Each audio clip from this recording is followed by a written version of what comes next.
Hello, PAX Online, and welcome to our panel. Our panel is Nisei, How to Keep a Game Community Thriving. I am your host, Dan Bouchard. I am a community organizer at Nisei. With me, I have Jonni Trev, our Nisei design lead. We have Duncan, our art coordinator, and Serenity, our community manager. So, hello, everyone. Thank you for coming to the panel. So, getting started, I think the first question to point out is, what is Nisei? So when the game of Netrunner was announced as being cancelled by FFG, there was quite a strong reaction in the Netrunner community of people who were just like, no, I don't want this to end. I'm having too much fun. I like this too much, and basically said, no, we're going to cancel the apocalypse. Was the meme that was going around at the time.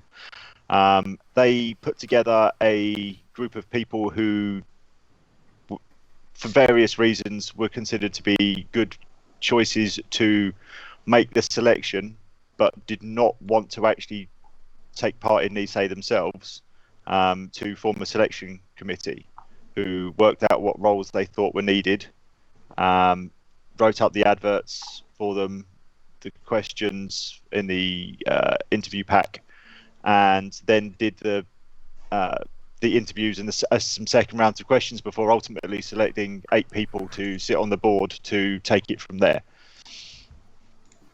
So I love those terms that we keep on using, like the board internally. It makes us seem like one of those corporations in Netrunner that all the runners are hacking against. So you mentioned Netrunner a couple times. Let's take a step back. I know there's a ton of people that are watching the stream right now that are fans of Netrunner, the card game. But then there must be a bunch of people that are here saying, oh, here's this group that took a game that was canceled and have continued support on it. So what is this game? What is Netrunner? Netrunner is a 2-player asymmetrical card game. So you can think of a lot of classic CCGs like Pokemon, Yu-Gi-Oh, or Magic.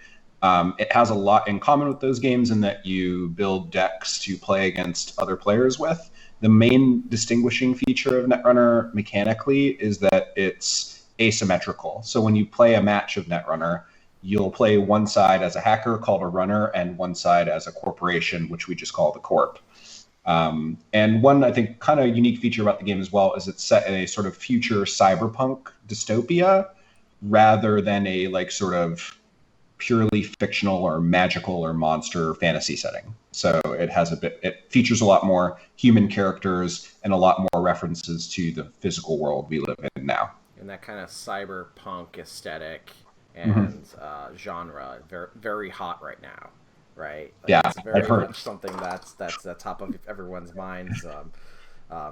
Big, Cyberpunk 2077 is coming out. Like, a lot of people are interested in this type of genre. And this game came out, in 2012? 2013, something like that. So it's been around for a good amount of time.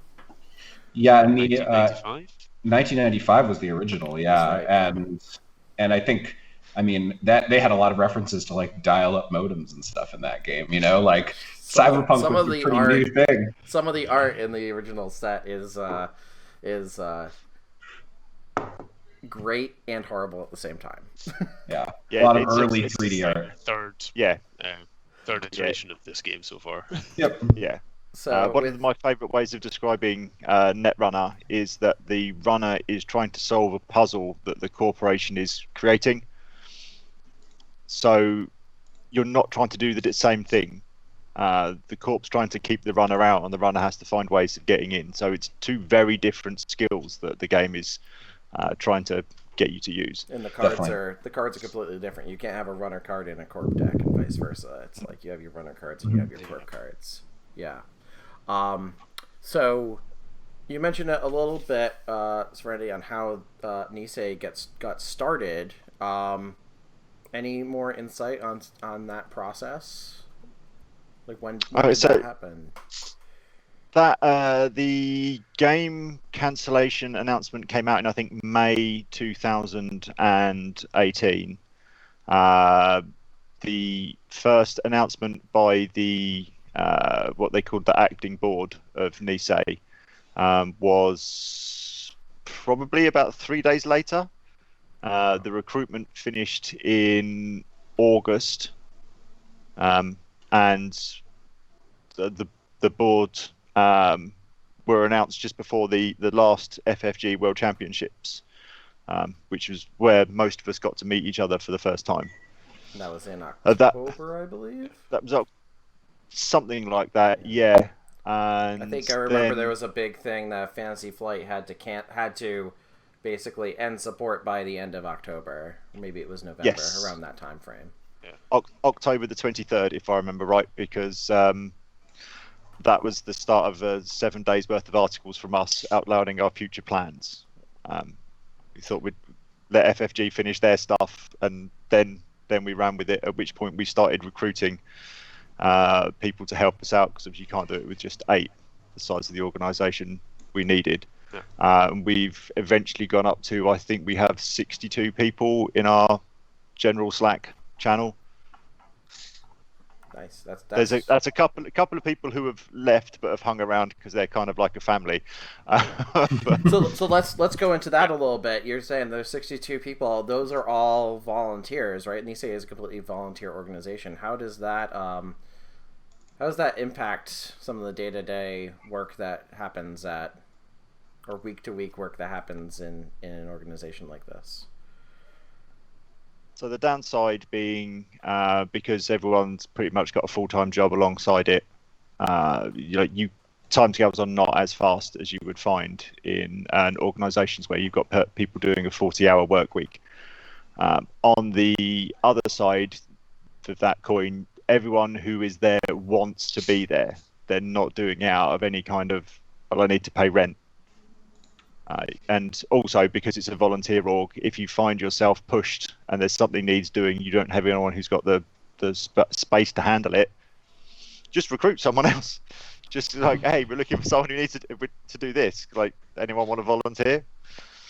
Yeah, which is how we've ended up at 62 people. Right. Like, I think that if someone said, like, oh, running a card game, 62 people, that's a huge amount. If that was an actual game studio or is a full-time job to support Netrunner, but it's not. It's a bunch of people doing this at nights and weekends and putting in extra hours doing something that they love. Not just that, it's people across the world as well. It's a truly global organization. We've got people in every continent on the planet doing this. So yeah, we had someone we wanted to be on this panel, but I think they're asleep right now because they're in Australia. So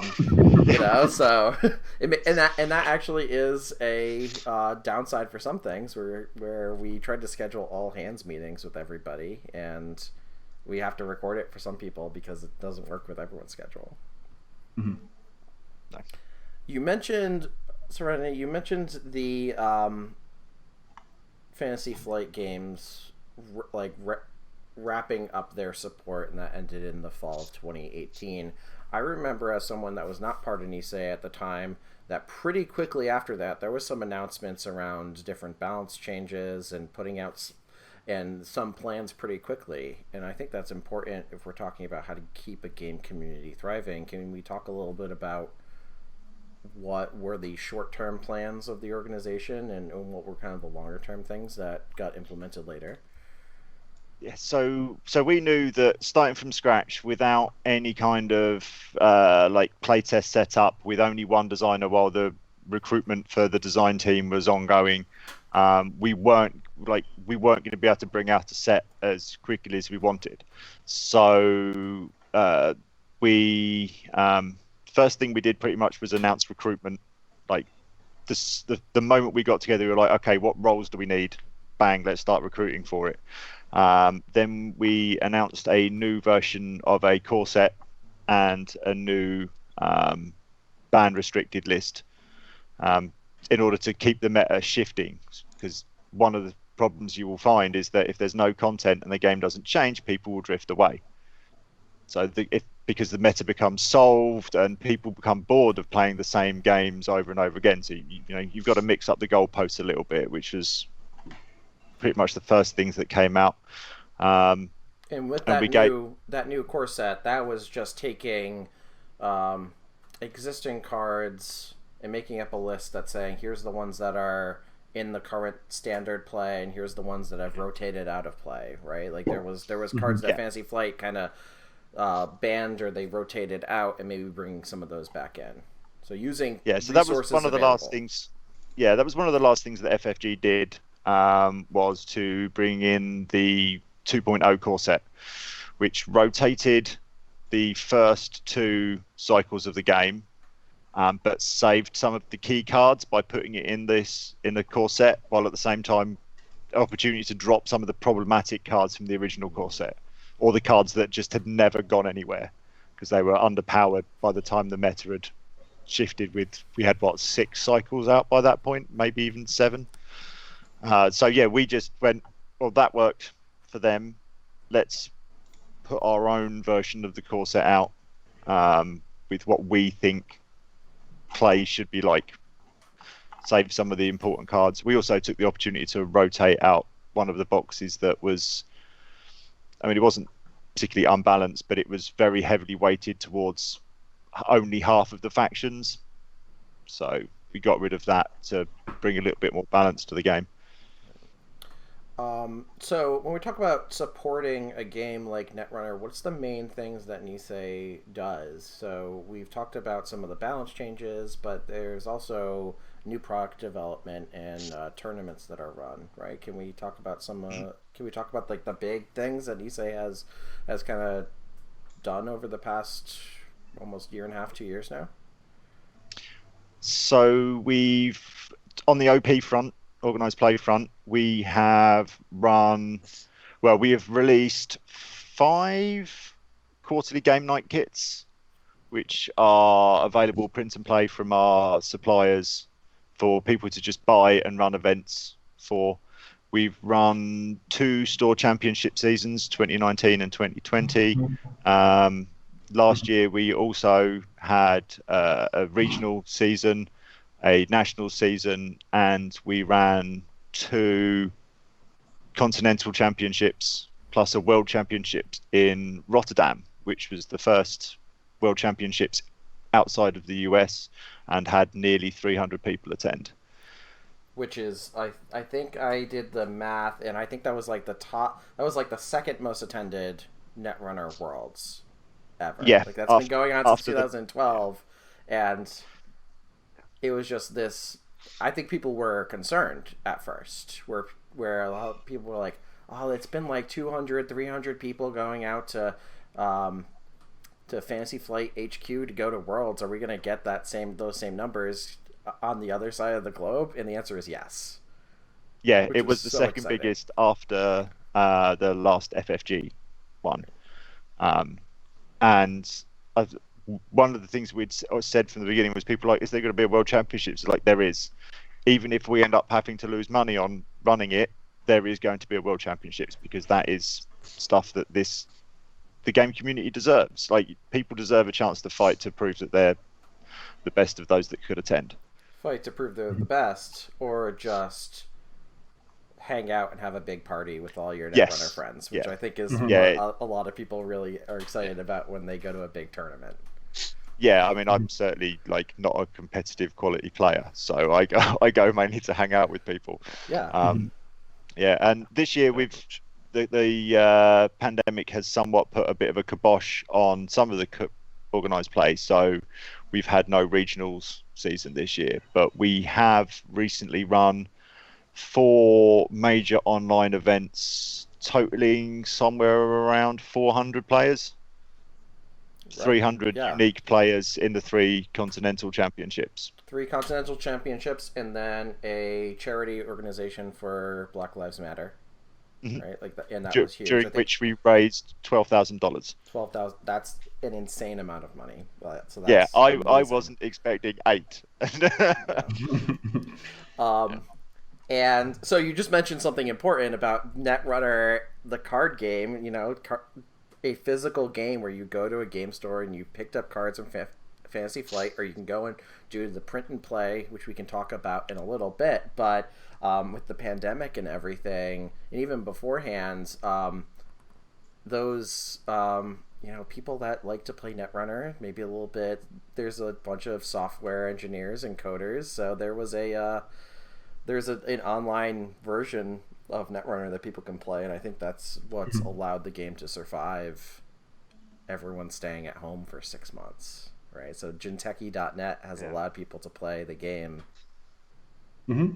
Yeah, I mean, unsurprising for a game that's about hacking and computers, there are a lot of people who know what they're doing when it comes to So even back, I can't remember when Jinteki first appeared, but it's an amazing engine, all built by members of the community. Nisei has a very good relationship with them. They're independent to us, but we provide them all of the card information, so that the moment a new set is released by us, the cards are available on Jinteki to play with, and I think that makes a big difference. Bear in mind as well, it's not just Jinteki.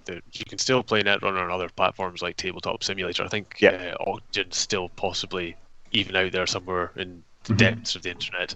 Absolutely. But there's always been online options to play, I actually tell people when they're first starting to learn Netrunner in a environment that is remote right now, learn on Tabletop Simulator. So I can move my cursor and we can actually flip the cards over. There's a little bit of automation in Jinteki, but on Tabletop Simulator, I can actually stack the deck so it's exactly the cards I want to show my new player at the beginning.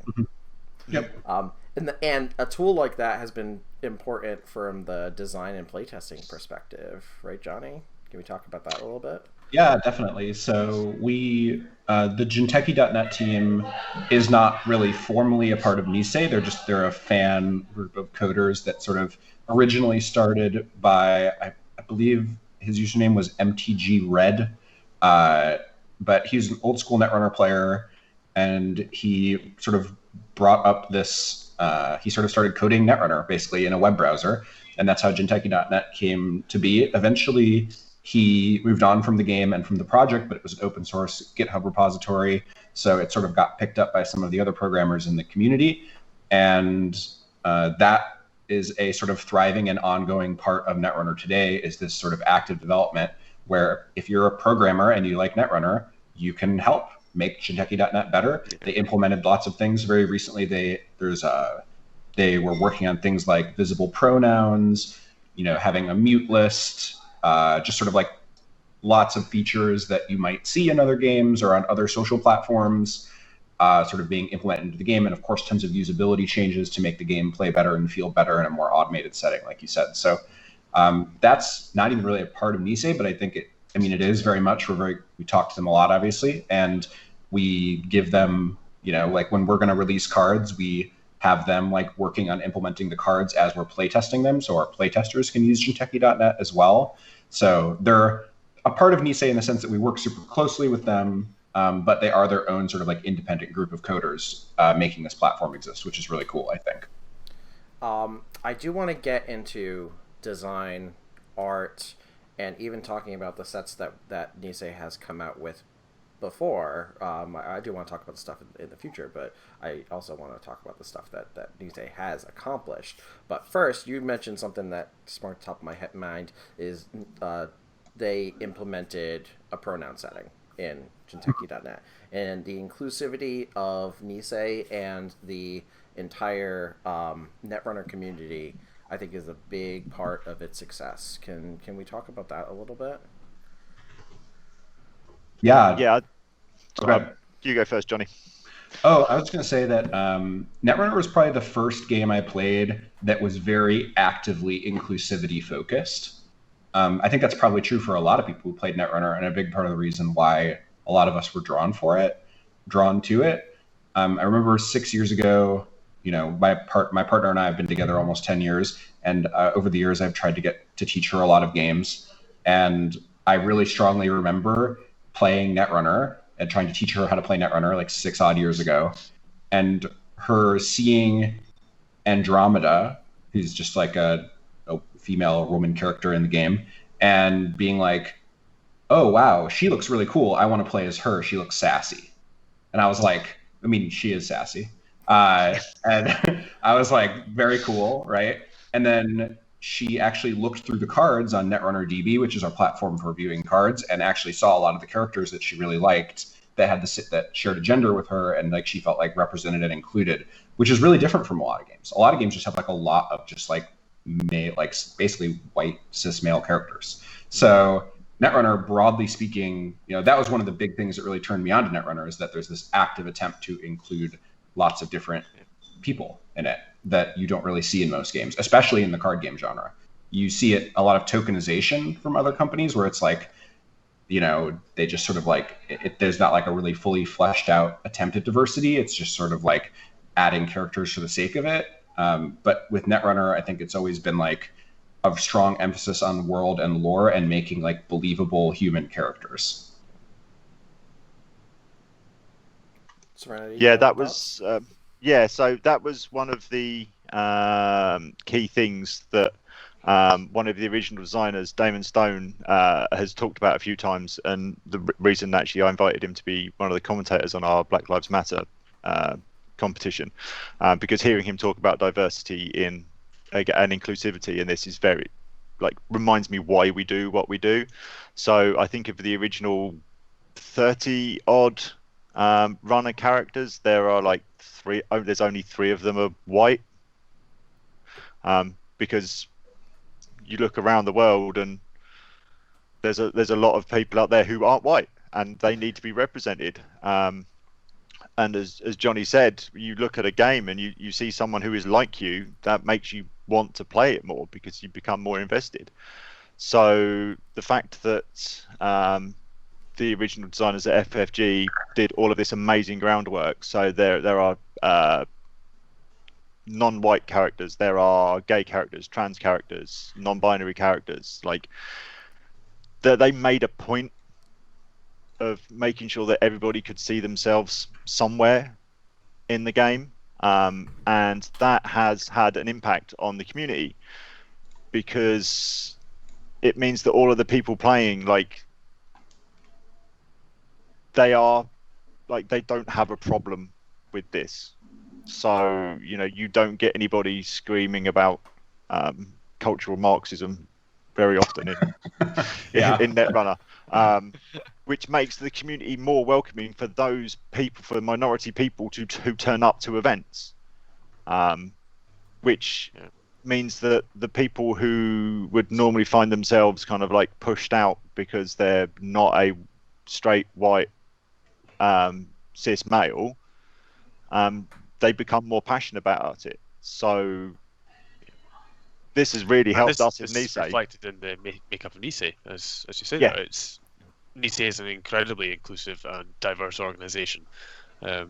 Across the board, we've got more representation from minority groups than almost any other organisation I've ever worked with before. I don't know if I'm alone there, but it's certainly for sure.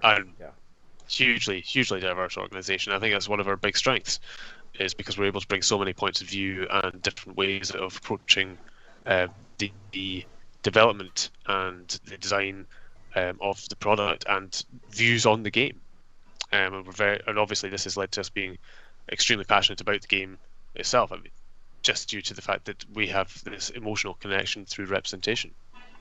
I think it's also important to mention that it's not just Nisei. Nisei as a group is supporting it, but there is, I keep on mentioning the community like it's one thing, and it feels like it is one thing when you go to, we have there's a community Slack channel which has, I don't know, 3,000, 6,000 depending on how Slack counts its members, but a huge amount of members, Discord, subreddit, a huge Facebook group, and all the different groups there, they have their own moderators. None of them are actually, maybe a couple people actually are on the Nisei team, but most of them aren't.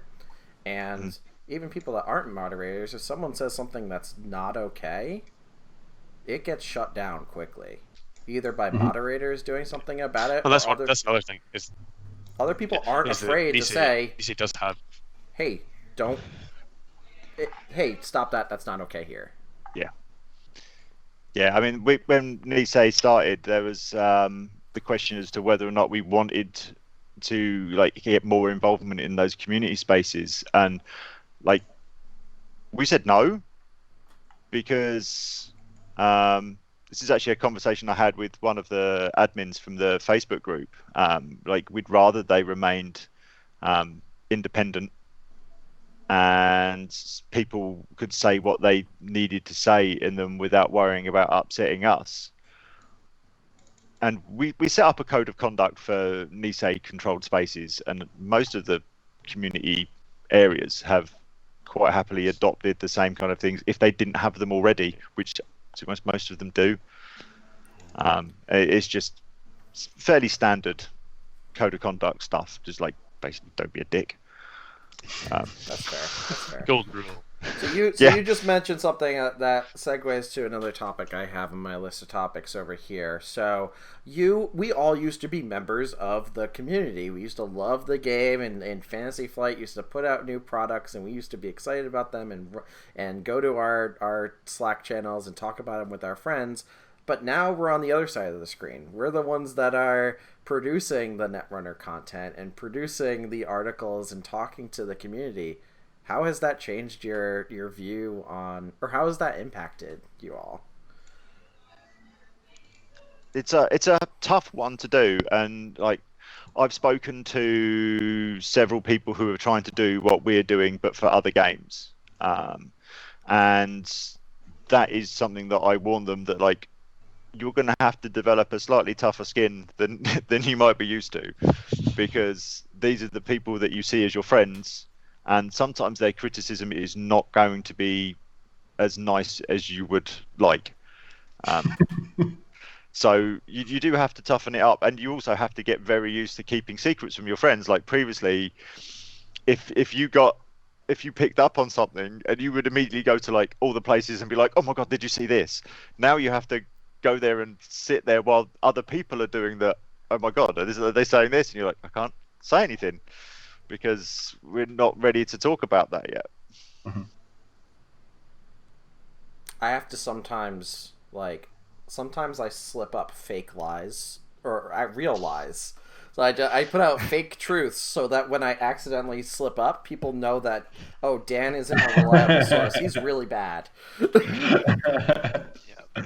I mean, this is part of the reason why I don't look at the sets until it is time to start writing the spoiler season articles. So I get to go in and write these articles with the appropriate amount of enthusiasm, because these cards are new to me and they're all very exciting and fresh, and I can share that enthusiasm. And also it means that if we go on a community event and I start getting drunk, I don't start talking to people about things like The flip side of that is that we get to see other people's reactions, and that's really gratifying. And when you see something that you've poured a lot of yourself into, and you see other people enjoying it and being surprised by it, being sometimes shocked by some of the decisions in it, it's a very interesting and gratifying perspective to be given. It's a really wonderful opportunity for everyone to experience this in a different way. You say everyone to experience in a different way, but Duncan, as the art coordinator, I think the work that you do and your predecessor Pat did, it has been phenomenal, and I definitely want to show off a couple pieces here. So I want to show off. We're talking about cards, right? We haven't actually showed off any of the cards. So let me just quickly. This is a collage I put together right before the stream of some of the art that has been put out for Netrunner in the past year and a half, for the first two sets that we put together, right? So, for our releases of Downfall and Uprising. Right. So one of the advantages of being on the board is it means I can go in any channel I want on Slack, which includes the channel where Duncan posts the work in progresses, and I get to be very excited about the art. I have no idea what the card does, but the art is very cool. So we have a fantastic art team we do. Internally, as well as we use external art contractors as well. Our internal team, since starting producing the game about a year and a half ago, the skills of the internal art team because we're all amateurs, have come on leaps and bounds. It's actually really amazing just how far people have come from when we started doing art for Netrunner. We were using a lot of very fast, cheat kind of methods of making art. We used a lot of Google Deep Dream. We made a lot of collages and then threw them through Deep Dream to do proper stitching. I was doing a lot of work on the bus on my laptop on my way to work because that's the time I had available to do it, and it's just been a real joy to watch the members of the internal art team and the volunteers doing this and their skills growing as we've gotten better at what we're doing, and it's wonderful just seeing that and being a part of it. So we create art internally, and then we also hire external artists to do work. How does a volunteer organization like us get funding for that? And initially we had, I believe the initial set of funding was through an organised play kit that we produced internally, and then the funding from that was then taken forward into the next kit, which then fall over into the next kit, and eventually we built up a small surplus that we could then put straight back into commissioning art for the large release sets that we do. And again, those have performed a rolling function in terms of funding, where our initial set Downfall was very well received, and we were able to put a lot more money into commissions, and in fact into the Worlds 2019 event, due to the good sales of that. And I think you're going to see again another step in terms of the art production in the next couple of sets, because of the way that rolling funding method has worked for us. So all the funding that we get from selling cards, selling kits, Patreon, that all goes back into creating straight back content. Into cards. Yeah. And to emphasize, it's like we're all volunteers. Everyone is a volunteer, right? If you remember. So all of the money that the community spends on, drive through cards and make playing cards and Patreon, etc., that there's no profit. It's just we use all of it to make Netrunner as good as we can, up to and including things like renting venues for Worlds, right? Putting down payments on a convention hall so that we can run a big tournament, right? Like that, all that money is like from the community and goes back into making the game even better. Yeah. That's awesome. Every penny goes straight back into the community, and straight back into the game itself. It's wonderful. So let's talk about how cards get developed. Jonni, you're our lead designer. There's been a couple of lead designer. We had another lead designer before you joined, but you're the one looking ahead at new sets. So can you talk about how new cards get designed, how it goes through the whole process, and then eventually how it gets into the players' hands? Yeah, and it's a really cool process. It's different everywhere. There are some unique things. So, and for some background on me, I design games for a living. So, I work pretty oftentimes in a fairly corporate space, usually where there's a lot more like clear managerial structures in terms of like who has say and power over things. While I am the lead designer of Nisei, a unique thing about working in a purely volunteer organization, and anybody who's worked with volunteer orgs in the past probably knows that you can't really like make people do stuff. You're not paying them. So you just have to figure out what's exciting to people. And you can, the way to do that is by collaborating. So we have a team of designers around, I think it's 6 now, including myself. And, I do a lot of the really early framework for like what a Netrunner set's going to be. So for the set that's going to be going into testing soon, we internally call bashes. When I joined Nisei, I saw what the design team had come up with already. I used my expertise as a professional to sort of identify areas that I think were good overall directions for the games, gems from their design work that could be emphasized more and built around more. And I just sort of I try to provide like a guiding hand in terms of like what the overall architecture of a set's going to look like. And then we collectively, through no real strong hierarchy, start designing content that fits within the overall framework I usually establish or collaborate with them to establish.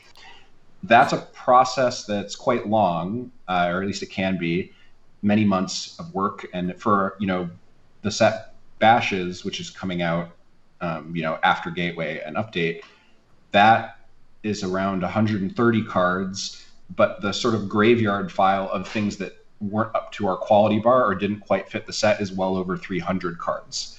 So we do a lot of iteration, sort of like collectively as a team, to try and come to something that we feel is like a nice, tight, cohesive package. Once we've done that, that gets passed off to during that process, I consider the design team to be kind of the owners of that vision. That gets passed off then to the development team, who are essentially the gameplay designers. When we give them card designs, we're not really super focused on game balance. We're much more focused on like product level goals and cohesion and new mechanics and just sort of exciting, flashy stuff. The dev team gets a pile of exciting, flashy stuff, and they have to go, okay, how do we make this fun now, right? Because these things don't have balanced numbers. Some things are really out of whack. Some cards might not even work, or they might break the metagame for reasons that design didn't quite understand. So then they sort of take ownership of trying to figure out how to sculpt and mold that into a fun game from that point.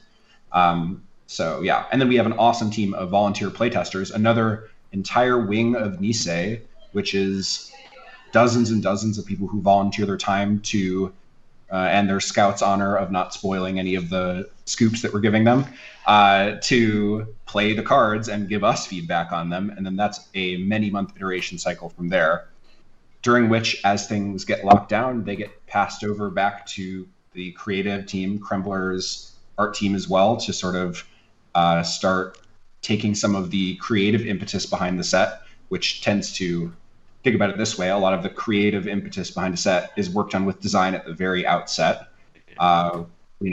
What's the setting, what's the themes, what kind of characters do we have here? And then that loops all the way back around to the end of the process, where all this stuff needs art and templates and translations and all that stuff. So that's sort of like the end to end of a set. Yeah. And then eventually, Serena, you mentioned there's a spoiler season where we put a bunch of articles out, we post cards, and then it's available for either purchase on our print. So Nisei volunteer organization, we don't have warehouses, we don't have a shipping department, we can't actually have the money to stock all this, so we use print and play companies like Drive Through Cards for the US and Make Playing Cards for international. Yep. And we also offer, because economic inclusivity is also an important thing to us, everything we do is also available for free. So we'll provide a PDF of every product, put it on our website, and you want to go and download it, be our guest. If you want to give us a donation, there is a link there alongside it, but that is by no means compulsory.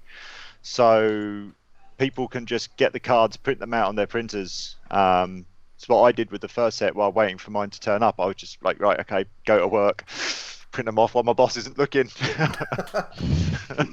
I even bought a guillotine for cutting it up all nice and neatly. That also, but yeah, they're all legal for standard tournament play. Yeah.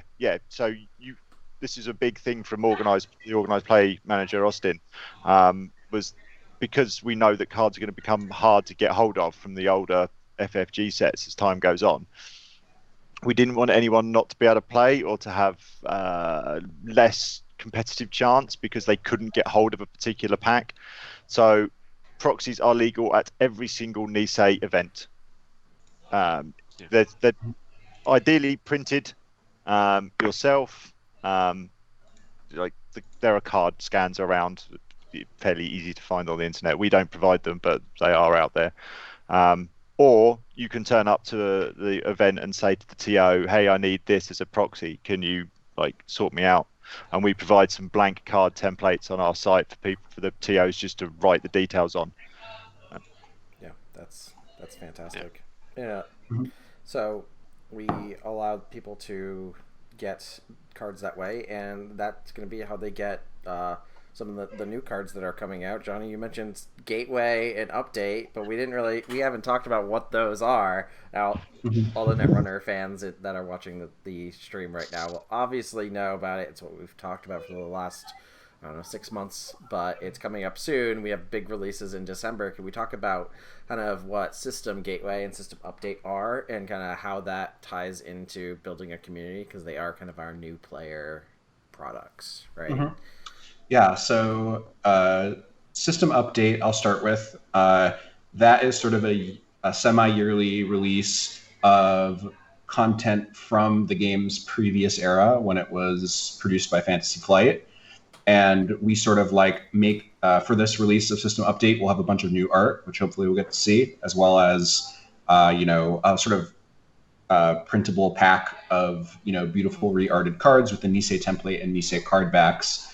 That'll be legal for standard play. Many of these cards are cards that would have already rotated from standard play, but we sort of bring them back as a way to keep the meta fresh and also give some life to those older cards you might still have, and get more copies of some of this stuff back in print that are legal for tournament play on proper card backs. So that's what System Update is. And then System Gateway is a new player product, which is really important for a game as complicated as Netrunner. So up until this point, there hasn't really been a concrete thing that existed that says you want to have a complete Netrunner experience that feels like the proper game of Netrunner that we've all come to love. The issue being that that doesn't exist unless you have like proper decks that somebody's built for you or anything. The original Netrunner core set, as well as a lot of the teaching decks that have existed, aren't really made for teaching. They're quite complex. They don't explain their concepts very well. They don't introduce concepts in sort of like from simplest to most complex. They kind of just say, well, here's 8 new mechanics plus the whole game. Hope you learn real quick because, there it is. So we kind of felt like that there must be a better way. And Gateway is our attempt to make something that is affordable and accessible at a low price point to get something that strongly resembles the level of quality you would expect from a more full Netrunner experience, but in a sort of like microscopic way. And that means quite simple mechanics, introducing mechanics after a couple games rather than throwing them at you all at once, etc. So, like a proper tutorial, I guess you would say. So that's really what System Gateway is. And not only is it that, it's also a ton of standard legal cards for competitive decks. It's not just simple cards that don't have value to the whole community at large. Quite the contrary, there are some cards in System Gateway that I assure you will see standard play for many years to come. They're very good. So That's very exciting. Yeah. What I like about Gateway and Update now is when they're released, and I as someone who is a big I'm on the Discord server a lot as a community member. I don't really say I'm part of Nisei. And some people know that I'm part of Nisei, but they know I won't give any spoilers or whatever. But I see a ton of new players come in all the time. They're just like, what do I do? Where do I start? And I'm so excited for that to point them towards like drive-through cards or make playing cards and say, you can buy System Gateway and Update and Downfall and Uprising, and you can build competitive decks. And you could actually like build decks with a lot of complexity and a lot of replayability, and you have a lot of options just from the stuff that Nisei has put out. That stuff will give you an enormous amount of variety. Yeah, I mean, this to bring it back to like the name of this panel, that there are 2 things that you need to do to keep your community going. One of which is communicate with the community so that they know what's going on and they're not sitting in the dark. But the other and the most important thing is people will drift away no matter how good you are at what you do. Like they'll have kids or a new job, or they'll move away from their friends that they play with. So you need to be able to bring new people into the game if you want to keep the game alive, and it has to be easy to do. Like you have to make it easy for someone to go, hey, this game looks cool. How do I get in? And that's something that like a lot of games, the smaller games struggle with. So some of the like I'd say Magic and Pokemon have both done very well on this because it's quite easy to get into because you can buy pre-built decks that are quite simple, like starter decks for both games, and that gets you in and gets you hooked. And that's something that I see a lot of other games don't have. So okay, you can buy this $50-$60 core box, but then the whole game's thrown at you at once, so you don't have the easy learning curve. Or you can buy like tutorial stuff, but actually like you probably won't use those cards again later. So it feels like a waste of money. Yeah. Yep. What I am starting to notice is with Netrunner and Nisei, we're on the other end of the hump where I've seen people that are coming into different community channels and they're saying, oh, I left the game when the game got canceled, and now I'm back. So we're starting to get the other side of people saying, I had a kid a couple years ago and I didn't have time for the game. I'm back now. It's going great. I see that the game's continued. And I think that that's always going to happen. There's a cyclical nature. People will come in, they'll come out. And as long as the game is here for them to come back in on, they're still part of the community. Not only is it here, but is it offer something new that they couldn't get before that makes them want to stay again. Yeah. Because I think that there's always the experience of like whatever your hobby is even outside of gaming, whatever your hobby is, there's people fall off of their hobbies and come back to them. And very often it's exciting to feel like there's new things to see and learn that weren't there before when you were there. So we're always trying to provide that as an organization as well. And it looks professional. Like when well, the first time I saw Nisei is going to be continuing Netrunner, I expected MS Paint art. I was literally thinking, like, this is gonna be... Is that what you think of us, Dan? At the very beginning, I did. I was like... And there was some jokers in the community that had made some cards with MS Paint art, so that's what I was thinking of. But I was like, I just want the game to continue. Even with that, it's gonna be great. And I'm gonna go back to the card collage. Well, Dan, just to give you a quick idea, the initial art direction for Nisei was to use basic symbology. It wasn't to produce actual art because Nisei as a whole weren't sure that we could do that. It took community artists volunteering to really show even us that we could actually produce professional quality art. So, wow. Yeah, and I just want to go back to that card collage and just like you look at those cards and they look like cards. They look like cards. They look like actually it's interesting because you can look at these and I want to give kudos to the art team again. Every single template, every single symbol, everything on these cards is not from Fantasy Flight. It's not from the original game. This was all developed by that art team so that quick correction, that's actually the graphic design team. I lump you guys all together as the super talented people. The super talented better people. Than me at this stuff. To be fair, the templating and the new icons and symbols, Kevin and Izzy absolutely outdid themselves in making these templates and symbols available and just creating the look for Nisei in such a professional manner. They're very clear, very clean looking cards, and I'm so proud of those two guys. Yeah, everything's beautiful. When people like saw the art for the first time, they're like, "Oh, this is gonna work." That's so the one in the top left corner was actually one of the first pieces we showed off. So the card for the artist. And I mean, I was gobsmacked, and I'd been watching the work in progresses. So, but this is like you talk about like the jokers and the doubters, and that was basically the first 6 months of Nisei. People were like, "Oh, you're just a bunch of volunteers. What are you actually going to be able to achieve?" And this is what we can achieve. And until we actually brought out that first set, that we still had doubters. And if anyone else is going into this situation in the same way as we are, like, don't get discouraged. You will have to run a season of OP, and you will have to release a set of cards before you have properly like put everyone's worries to rest. And then you'll still have doubters, of course. I mean, still no matter what, right? It's just like an ongoing thing. But just having the confidence and the resolve to just sort of keep learning and growing and doing your best for what you love, and that's really all you can do. Yeah.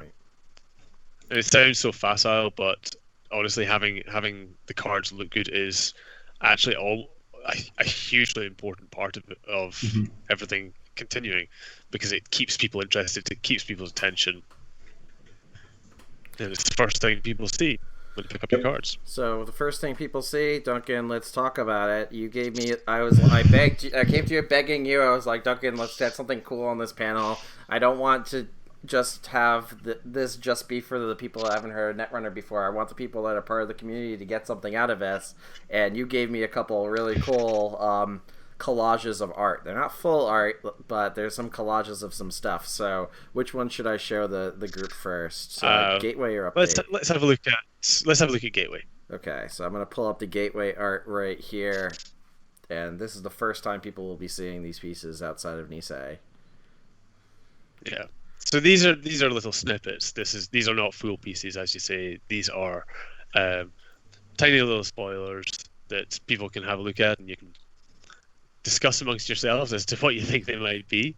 Some of them are almost exactly what you think they are. Some of them are very different indeed. And these are all commissioned pieces from professional artists who we have commissioned to produce art for our new player product.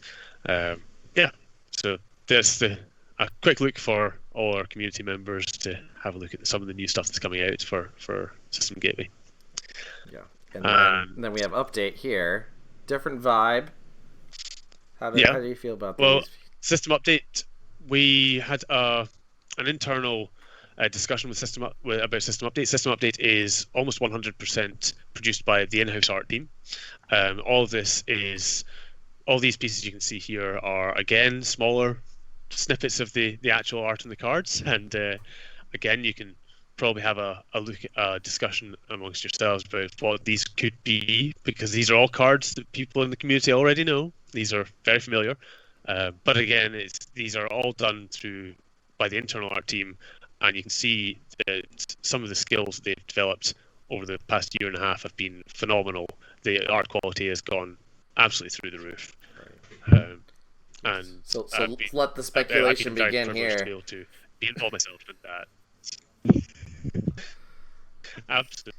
Fantastic. I mean, you talk about the skills improving, but one of my, in fact, my actual favourite piece of art from the whole of the last set we released was an internal design piece. It wasn't one that we'd commissioned, and I'm still nagging Organised Play to put it on a playmat. If they don't, I'm going to go steal the art myself and put it on a playmat just for me. Playmat for yourself. Well, I didn't mean to say that any of the art from the original sets wasn't in any way not good. It's phenomenal what people were able to achieve. But it has been fantastic to watch people's confidence and skills develop over the past year. Mm-hmm. Definitely. So we have about 5 minutes left in our panel. I think we can get to one or two questions from the community. We have a bunch of questions. We might have to do another stream on the Project Nisei Twitch account to go through them all. Let's see here. I have one question I highlighted in red as one I think that would be really big. So I'll read it word for word. From the community, a specific challenge I'd imagine you face is the number of voices you need to listen to. Do you think this muddies the water? Does a single person make the final decisions? Is it more important to make the right choice, a popular choice, or are these both the same? And I don't know if the muddies the water, multiple people, or are they talking about people in the community, or the 62 members of Nisei, but maybe a bit of both. I think I'll say a little about my experience. I think it is really difficult to navigate so many extremely passionate people's opinions about everything. In game studios I've worked at, it's pretty rare that everybody on the development team even really likes the game they're developing that much. Like, in fact, I would say it's kind of rare if you're really into the thing you're developing, because at the end of the day, you're being assigned work for pay. You're excited about being a game developer, but it's not necessarily like this particular game is your life's passion or whatever. It just happens to be what you're applying your skills to. Quite the contrary, at Nisei, everyone at Nisei is there because we all love Netrunner and think it rules. So it's like and you basically have 62 people all in one Slack channel, all sort of helping shift and guide the future of the game, and we all are super opinionated about it. So that's both a very good thing because we have a very high level of engagement. Everybody really cares about it, but also it can be tough because it can sometimes be that it can very quickly devolve into the loudest voice winning, or an argument, and then somebody's like just going to give up and like move on from it. So that's always an ongoing process, at least at Nisei, to try and figure out better and better systems for internal communication. And that makes it sound all bad. It's actually quite the contrary. I think that almost everything we end up doing at Nisei is extremely well vetted and well understood by everybody who does it. And people have a lot more say and buy-in in everything we make than like a normal, corporation or for-profit organization making a game, which I think is a good thing at the end of the day. And I think that's reflected in like the love and care you see in the final product with it. Ashes, our last full product release, right? It's like a beautiful example of how much love and passion went into it. Does anyone else have any thoughts on that? Yeah, so I mean, sometimes it can get a little bit 62 people all talking over each other, and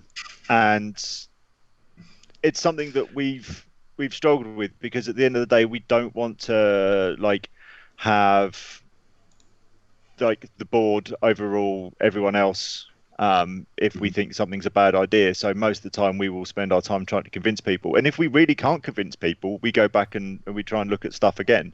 There's been a few decisions that we've just completely rolled back on because people have brought stuff to our attention, and you wouldn't get that in a corporate environment. You just get told, no, you make it work. Like, this is what you're doing, this is what I'm paying you to do, get it done. Right. But you do have to have one person making a final call, one person who says, right, I've listened to everybody, I've weighed up all of the opinion, this is what we're doing. If you don't like it, I'm happy to talk to you about it afterwards, but otherwise stuff just never happens because you spend 6 months talking about it. That's why people we kind of joke about having titles like the board and being a kind of that corporate type of environment, jokingly. But the reason why we have those roles, like Jonni is our design lead, is even though volunteer organization try to keep it a flat org, someone needs to make the final call. Yeah. Within community, we are actually at time. Okay. So I just want to, one last point that I wanted to make, it came to the top of my head, is you're a group that's volunteering for without pay for something that you love. Be aware of people you're working with, their burnout. Like, have more people than less and spread the work out, because people do especially with dealing with people in the community, they're criticizing things. Like, sometimes people just need to take a step back, and that is okay. So that's one thing that I've seen and I've learned. Last thing I want to mention is, if you have listened to us throughout this entire panel and want to learn more, nisei.net is our website, and you can find all information about our cards, our releases, upcoming news announcements, and then you can find Project Nisei on any social media. We're on Instagram, we're on Twitter, we have a Facebook, we have a YouTube channel, and you've probably seen the Project Nisei Twitch account in chat over the last hour. Any final thoughts, everyone? If you are the kind of person that has a game that has been cancelled and you want some advice and some help on doing the same as what Project Nisei does, I have a little side project that I'm just starting up, fanmade.games, where I'm hoping to start a bulletin board or a forum kind of thing for people who are doing this to come and share best practice and problems and things like that. So hopefully there'll be 5 or 6 games worth of people on there just to start with from those that I've spoken to who are planning on doing this. So email us projectnisei@gmail.com if you want in. Perfect. Okay, that is time. Thank you all. Thank you all on Twitch, on the internet, for listening to us. And enjoy the rest of your PAX Online. Hack the planet. Goodbye.